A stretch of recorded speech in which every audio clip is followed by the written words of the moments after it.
ನಮಸ್ಕಾರ ಸ್ನೇಹಿತರೆ, ಪೈಲೂರು ಯೂಟ್ಯೂಬ್ ಚಾನಲ್ಗೆ ಸ್ವಾಗತ.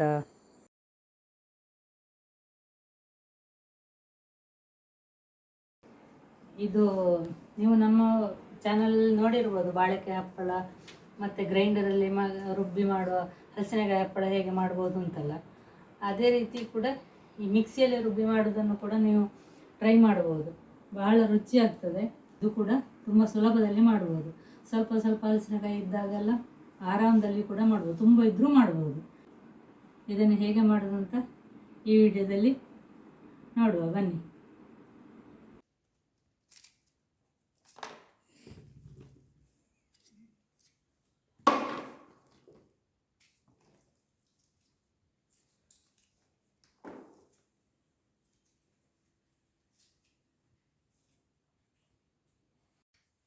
ನಾವೀಗ ಹಲಸಿನಕಾಯಿ ಸೊಳೆಯನ್ನು ಎಲ್ಲ ಕ್ಲೀನ್ ಮಾಡಿದ್ದನ್ನು ನೋಡಿರ್ಬೋದಲ್ಲ.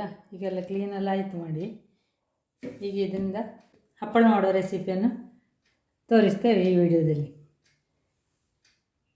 ಈಗ ಇದಕ್ಕೆ ಸ್ವಲ್ಪ ನೀರು ಹಾಕಿಕೊಳ್ತಾ ಇದ್ದೇನೆ.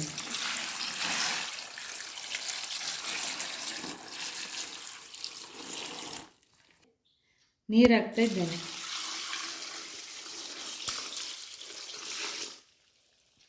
ಇದರಿಂದ ನಾವು ಇವತ್ತು ಹಪ್ಪಳ ಮಾಡುವ.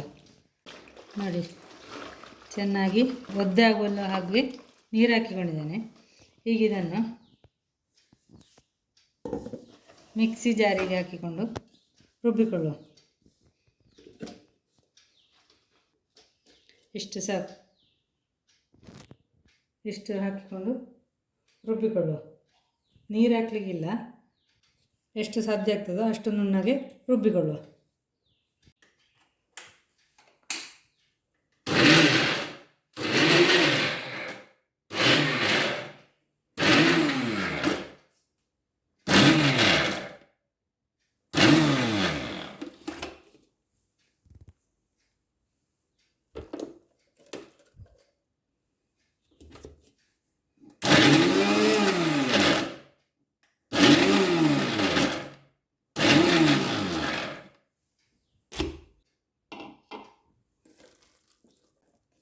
ಈ ಥರ ಒಂದು ಸಲ ಅದನ್ನು ಮಿಕ್ಸ್ ಮಾಡಿಕೊಳ್ಳುವ.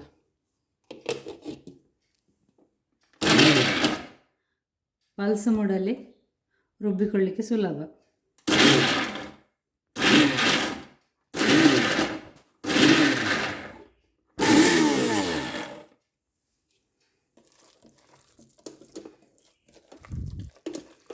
ಈ ಥರ ಮಿಕ್ಸ್ ಮಾಡಿ ಕೊಟ್ಟುಕೊಂಡು ರುಬ್ಬಿಕೊಳ್ಳುವ.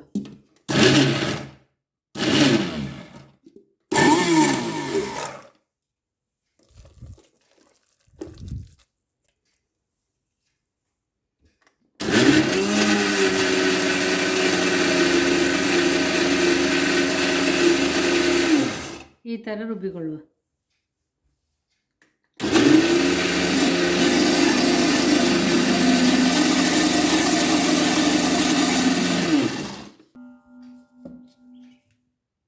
ನೋಡಿ, ಇದೀಗ ಈ ರೀತಿ ರುಬ್ಬಿಕೊಂಡಾಗಿದೆ.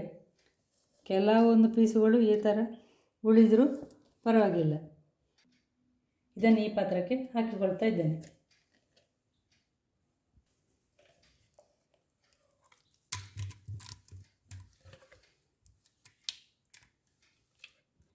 ಎಲ್ಲವನ್ನು ಇದೇ ರೀತಿ ಸೊಳೆಯನ್ನು ರುಬ್ಬಿಕೊಳ್ತಾ ಇದ್ದೇನೆ.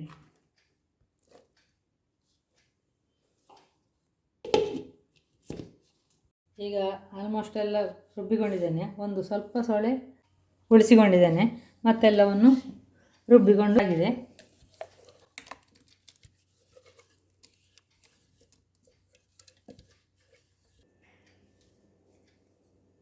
ರುಬ್ಬಿಟ್ಟುಕೊಂಡಂಥ ಈ ಹಿಟ್ಟಿಗೆ ರುಚಿಗೆ ತಕ್ಕಷ್ಟು ಉಪ್ಪು, ನಾನು ಹುಡಿ ಉಪ್ಪು ಹಾಕಿಕೊಳ್ತಾ ಇದ್ದೇನೆ. 2 ಸ್ಪೂನ್ ಉಪ್ಪು ಹಾಕಿಕೊಂಡೆ. ಇದನ್ನೀಗ ಚೆನ್ನಾಗಿ ಮಿಕ್ಸ್ ಮಾಡಿಕೊಳ್ಳುವ.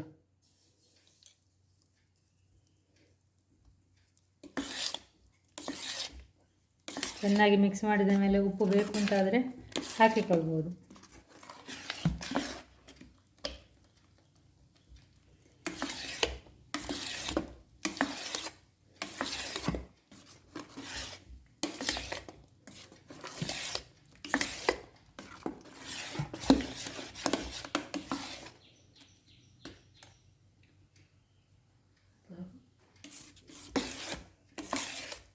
ಇದಕ್ಕೆ ಉಪ್ಪೆಲ್ಲ ಸಾಕು. ಈಗ ಇದನ್ನೀಗ ಬೇಯಲಿಕ್ಕಿಡುವ. ಈಗ ಈ ಉಳಿಸಿಕೊಂಡ ಸ್ವಲ್ಪ ಸೊಳೆಯನ್ನು ಪ್ಲಾಸ್ಟಿಕ್ ಕವರೊಳಗೆ ಹಾಕಿ ಫ್ರೀಝರಲ್ಲಿ ಇಟ್ಟುಕೊಳ್ತಾ ಇದ್ದೇನೆ. ಇದು ನಾಳೆ ನಾಡಿದ್ದು ಅಥವಾ ಒಂದು ತಿಂಗಳು ಬಿಟ್ಟು ಬೇಕಿದ್ದರೂ ಕೂಡ ಫ್ರೀಝರಿಂದ ತೆಗೆದು ದೋಸೆ ಮಾಡಿಕೊಳ್ಬೋದು. ಹಲಸಿನಕಾಯಿ ದೋಸೆ ಮಾಡಲಿಕ್ಕೆ ಈ ಥರ ಉಪಯೋಗಿಸಿಕೊಳ್ಬೋದು. ಕರೆಂಟು ಸರಿ ಉಂಟು ಅಂತಾದರೆ ಮೊನ್ನೆ ನಾವು ಗುಜ್ಜೆದನ್ನೆಲ್ಲ ಹೇಳಿದೆವಲ್ಲ, ಅದೇ ರೀತಿಯಾಗಿ ಉಪಯೋಗಿಸಿಕೊಳ್ಬೋದು. ಇದು ಪಲ್ಯ ಸಾಂಬಾರಿಗೆಲ್ಲ ಅಷ್ಟು ರುಚಿಯಾಗಲಿಕ್ಕಿಲ್ಲ, ಹಾಗೆ ಅಂತೇಳಿ ದೋಸೆ ಮಾಡಲಿಕ್ಕೆ ಒಳ್ಳೆಯದಾಗ್ತದೆ. ಇದನ್ನು ಫ್ರೀಝರಲ್ಲಿ ಇಟ್ಟುಕೊಂಡು ಗುಜ್ಜೆಯನ್ನು ಯಾವ ರೀತಿ ನಾವು ಎಷ್ಟು ದಿವಸಕ್ಕೆಲ್ಲ ಉಳಿತದೆ ಅಂತ ಹೇಳಿದ್ದೇನಲ್ಲ ಫ್ರೀಝರಲ್ಲಿಟ್ಟು, ಆ ರೀತಿಯಾಗಿ ಉಪಯೋಗಿಸಿಕೊಳ್ಳುವುದು. ಹಾಗೆ ಅಂತೇಳಿ ಇದು ದೋಸೆಗೆ ಮಾತ್ರ ಆದಿತ್ತಷ್ಟೇ. ಈ ರೀತಿ ಫ್ರೀಝರಲ್ಲಿ ಇಟ್ಟುಕೊಂಡೆ ದೋಸೆ ಮಾತ್ರ ಮಾಡ್ಬೋದಷ್ಟು ಇದರಿಂದ. ಇದನ್ನು ಬೇಯಿಸಲಿಕ್ಕೆಲ್ಲ ಇಲ್ಲ, ಡೈರೆಕ್ಟ್ ಈಗ ಫ್ರೀಝರಲ್ಲಿ ಇಟ್ಟುಕೊಂಡು ಉಪಯೋಗಿಸಿಕೊಳ್ಬೋದು. ಈ ರೀತಿಯಾಗಿ ಇಟ್ಟುಕೊಳ್ಬೋದು. ಗುಜ್ಜೆ ರೆಸಿಪಿಯ ವ್ಲಾಗಲ್ಲಿ ಹಾಕಿದ್ದೇವೆ, ಗುಜ್ಜೆಯನ್ನು ಹೇಗೆ ಶೇಖರಿಸಿ ಇಡೋದು ಅಂತ. ಅದೇ ರೀತಿ ಇದನ್ನು ಕೂಡ ಫ್ರಿಜ್ಜಲ್ಲಿ ಇಟ್ಟುಕೊಳ್ಳುವ ಕ್ರಮ. ಇಡ್ಲಿ ಪಾತ್ರದಲ್ಲಿ ನೀರು ಕಾಯಲಿಕ್ಕೆ ಇಟ್ಟಿದ್ದೇನೆ. ನೋಡಿ, ಅಷ್ಟು ನೀರು ಇಟ್ಟುಕೊಂಡಿದ್ದೇನೆ. ಕಡುಬೆಲ್ಲ ಬೇಯಲಿಕ್ಕೆ ಇಡುವಷ್ಟು ನೀರು ಇಟ್ಟುಕೊಳ್ಳಿಲ್ಲ. ಹೀಗೆ ಇದನ್ನು ಈ ಪ್ಲೇಟನ್ನು ಇಟ್ಟುಕೊಂಡು ನೀರು ಕಾಯಲಿಕ್ಕೆ ಇಡ್ತಾ ಇದ್ದೇನೆ. ನೀರು ಚೆನ್ನಾಗಿ ಬಿಸಿಯಾಗಲಿ. ಆಮೇಲೆ ಇದನ್ನು ರುಬ್ಬಿದ ಸೊಳೆಯ ಹಿಟ್ಟನ್ನು ಈ ಪಾತ್ರೆಯೊಳಗೆ ಇಟ್ಟುಕೊಳ್ಳುವ. ಈಗ ಇದು ನೀರು ಬಿಸಿಯಾಗಿದೆ, ಅಂದರೆ ಕುದಿಲಿಕ್ಕೆ ಶುರುವಾಗ್ತಾ ಇದೆ. ಈ ಹಿಟ್ಟನ್ನು ಒಂದು ಸಲ ಹೀಗೆ ಚೆನ್ನಾಗಿ ಮಿಕ್ಸ್ ಮಾಡಿ ಅದರೊಳಗಡೆ ಬೇಯಲಿಕ್ಕೆ ಇಡುವ.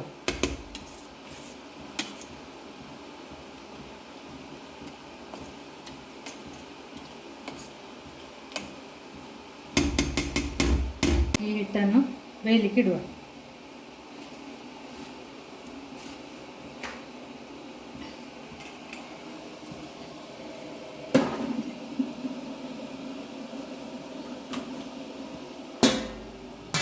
ಮುಚ್ಚಳ ಮುಚ್ಚಿ 1/4 ಗಂಟೆ ಹೊತ್ತು ಬೇಯಲಿ.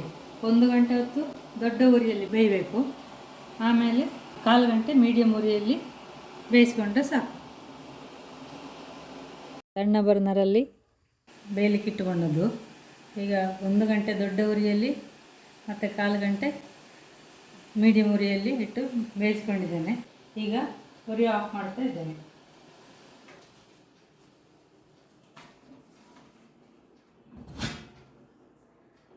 ನೋಡಿ,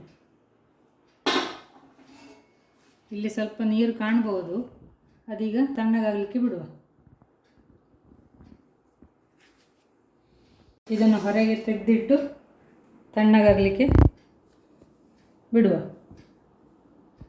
ಈಗ ಹಿಟ್ಟು ಬೆಂದಾದ ಮೇಲೆ ಈ ಟೈಮಲ್ಲಿ ಮೆಣಸಿನೊಡಿ, ಜೀರಿಗೆ, ಇಂಗು, ಓಮ ಇಂಥದ್ದೆಲ್ಲ ಹಾಕೋದಾದರೆ ಹಾಕಿಕೊಳ್ಬೋದು. ಬೇಯುವಾಗಲೇ ಇದನ್ನೆಲ್ಲ ಹಾಕಿಕೊಳ್ಳೋದು ಬೇಡ. ಈಗ ಬೇಕಿದ್ರೆ ಹಾಕಿಕೊಳ್ಬೋದು ಅಷ್ಟೇ. ಚೆನ್ನಾಗಿ ಒಂದ್ಸಲ ಮಿಕ್ಸ್ ಮಾಡಿಕೊಳ್ತಾ ಇದ್ದೇನೆ. ನಂತರ ಇದನ್ನು ಒಂದು ದೊಡ್ಡ ಪ್ಲೇಟಿಗೆ ಹಾಕಿಕೊಳ್ತಾ ಇದ್ದೇನೆ, ಬೇಗ ತಣ್ಣಗಾಗಲಿಕ್ಕೋಸ್ಕರ. ಬೇಗ ತಣ್ಣಗಾಗಿ ಹಪ್ಪಳ ಉತ್ತಲಿಕ್ಕೆ ಸುಲಭ ಅಂತೇಳಿ ಇದನ್ನೀಗ ದೊಡ್ಡ ಪ್ಲೇಟಿಗೆ ಹಾಕ್ಕೊಳ್ತಾ ಇದ್ದೇನೆ. ಇದೀಗ ರಾತ್ರಿಯೇ ಮಾಡ್ತಾ ಇರೋದು ನಾವು. ಬೆಳಿಗ್ಗೆ ಅದನ್ನು ಹಲಸಿನಕಾಯಿ ಕೊರೆದು ಎಲ್ಲ ಕ್ಲೀನ್ ಮಾಡಿಟ್ಟು ಬೇಯಿಸ್ಲಿಕ್ಕೆ ಇಟ್ಟು, ಈಗ ರಾತ್ರಿ ಆಗುವಾಗ ಇದನ್ನು ಹಪ್ಪಳ ಒತ್ತುತ್ತಾ ಇದ್ದೇವೆ. ತಣ್ಣಗಾಗಲಿ, ಆಮೇಲೆ ಒತ್ತಿಕೊಳ್ಳುವ. ನೋಡಿ, ಇದು ಪ್ಲೇಟಲ್ಲಿ ತೆಗೆದಿಟ್ಟ ಹಿಟ್ಟು ತಣ್ಣಗಾಗಿದೆ. ಈಗ ಇದರಿಂದ ಹಪ್ಪಳವನ್ನು ಒತ್ತಿಕೊಳ್ಳುವ. ಮೊದಲಿಗೆ ಈ ಪ್ಲಾಸ್ಟಿಕ್ ಕವರಿಗೆ ಎಣ್ಣೆ ಸವರಿಕೊಳ್ಳಬೇಕು.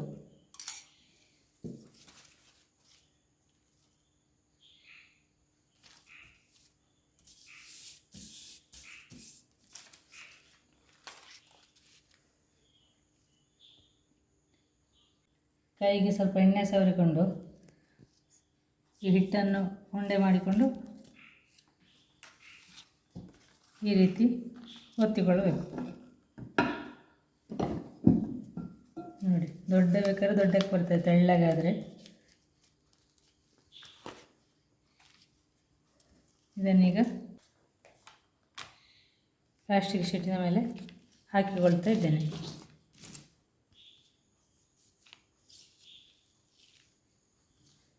ಹಿಟ್ಟು ಪೂರ್ತಿ ತಣ್ಣಗಾಗಬೇಕು, ಇಲ್ಲ ಅಂತಾದರೆ ಒತ್ತಿಕೊಳ್ಳಿಕ್ಕೆ ಕಷ್ಟ.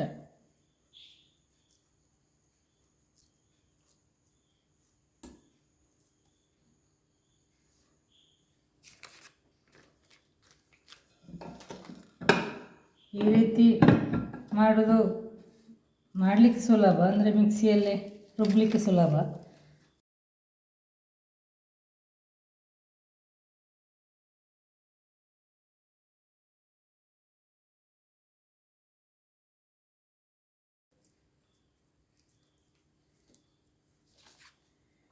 ಹಿಟ್ಟು ಪೂರ್ತಿ ತಣ್ಣಗಾಗದೆ ಒತ್ತಲಿಕ್ಕೆ ಕಷ್ಟ, ಅಂದರೆ ಪ್ಲಾಸ್ಟಿಕ್ ಶೀಟಿಂದ ಎದ್ದು ಬರಲಿಕ್ಕಿಲ್ಲ, ಈ ಶೀಟಲ್ಲಿ ಅಂಟಿಕೊಂಡಿತ್ತು.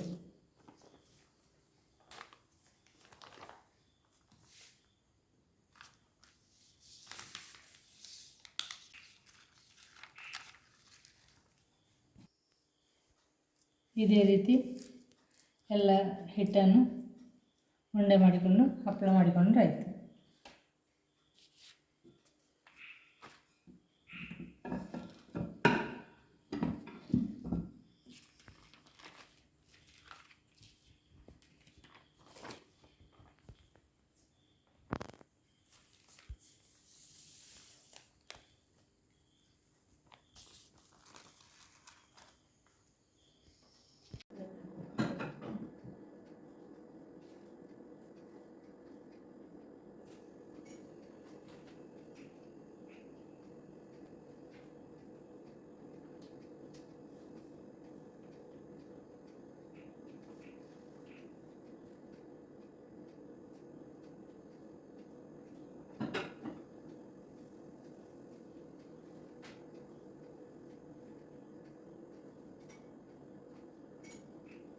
ಈಗೆಲ್ಲವನ್ನು ಒತ್ತಿಕೊಂಡಾಗಿದೆ, ಹಪ್ಪಳ ಮಾಡಿಯಾಗಿದೆ.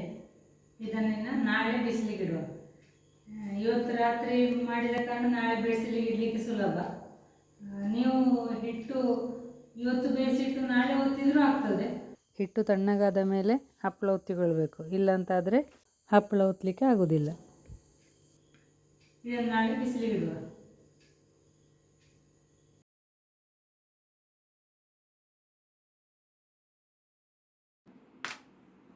ಇದು ಕೂಡ ಹಿಂದಿನ ದಿನವೇ ಮಾಡುವ ಕಾರಣ ನಮಗೆ ಸುಲಭದಲ್ಲಿ ಮಾಡಿಕೊಳ್ಬೋದು. ಬೆಳಿಗ್ಗೆ ಹಸಿನಕಾಯಿ ಎಲ್ಲ ಸೊಳ್ಳೆಯನ್ನೆಲ್ಲ ಕ್ಲೀನ್ ಮಾಡಿ ಇಟ್ಟುಕೊಂಡು ರುಬ್ಬಿಕೊಂಡು ಬೇಯಿಸಿಕೊಳ್ಬೇಕು. ಆವಾಗ ಸಂಜೆ ಅಷ್ಟೊತ್ತಿಗೆ ತಣ್ಣಗಾಗ್ತದೆ, ಆಮೇಲೆ ಒತ್ತಿಕೊಳ್ಳುವುದು. ತಣ್ಣಗಾಗದೆ ಮಾತ್ರ ಒತ್ತಲಿಕ್ಕೆ ಆಗೋದಿಲ್ಲ, ತಣ್ಣಗಾಗಿ ಇದನ್ನು ಒತ್ತಿಕೊಳ್ಬೇಕು.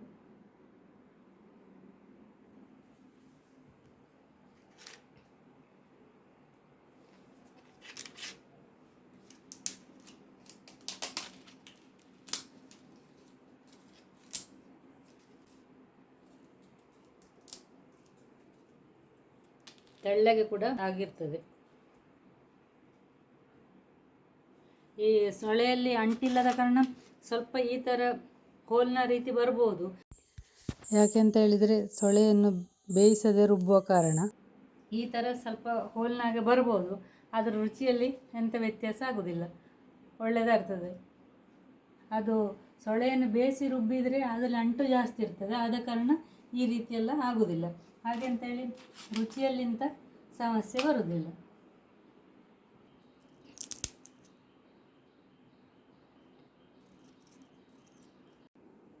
ಚೆನ್ನಾಗಿರುವ 2-3 ಬಿಸಿಲಿಗೆ ಹಾಕಿದರೆ ಚೆನ್ನಾಗಿ ಒಣಗ್ತದೆ. ನೋಡಿ, ಚೆನ್ನಾಗಿ ಒಣಗಿದೆ ನೋಡಿ ಹಪ್ಪಳ. ನೋಡಿ, ಇದನ್ನೀಗ ಎಣ್ಣೆಯಲ್ಲಿ ಹುರಿದು ನೋಡುವ. ಈಗ ಹಪ್ಪಳವನ್ನು ಎಣ್ಣೆಯಲ್ಲಿ ಹುರಿದು ನೋಡುವ. ನೋಡಿ,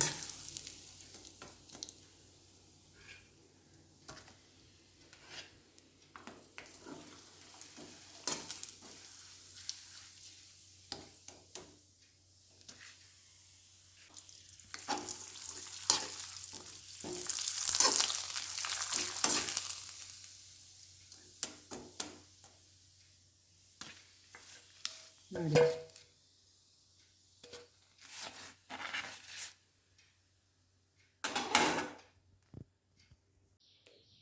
ನೋಡಿ ಇದು ಹಪ್ಪಳ ಎಷ್ಟು ತೆಳ್ಳಗಾಗಿ ಹೇಗೆ ಬಂದಿದೆ ಅಂತ ನೋಡಿ.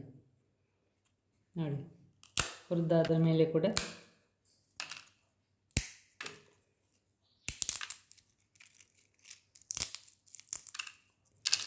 ಇದು ತೆಂಗಿನಕಾಯಿ ಹೋಳಿದ್ರೆ ತಿನ್ನಲಿಕ್ಕೆ ಹಲಸಿನಕಾಯಿ ಹಪ್ಪಳ ಬಹಳ ರುಚಿ. ಗ್ರೈಂಡಲ್ಲಿ ರುಬ್ಬಿದ ಮಾಡಿದ ಹಪ್ಪಳವನ್ನು ತಿನ್ನೋದಾದರೂ ಈ ರೀತಿ ತಿನ್ನೋದಾದರೂ ಕಾಯಿ ಹೋಳಿದ್ರೆ ಬಹಳ ರುಚಿ. ನೀವು ಕೂಡ ಟ್ರೈ ಮಾಡಿ ನೋಡಿ, ಸುಲಭದಲ್ಲಿ ಮಾಡ್ಬೋದು ಈ ಹಪ್ಪಳ. ಸಬ್ಸ್ಕ್ರೈಬ್ ಆಗದೆ ವಿಡಿಯೋ ನೋಡ್ತಾ ಇದ್ದರೆ ಸಬ್ಸ್ಕ್ರೈಬ್ ಆಗಿ ಸಪೋರ್ಟ್ ಮಾಡಿ. ವಿಡಿಯೋ ನೋಡಿದ್ದಕ್ಕಾಗಿ ಧನ್ಯವಾದಗಳು.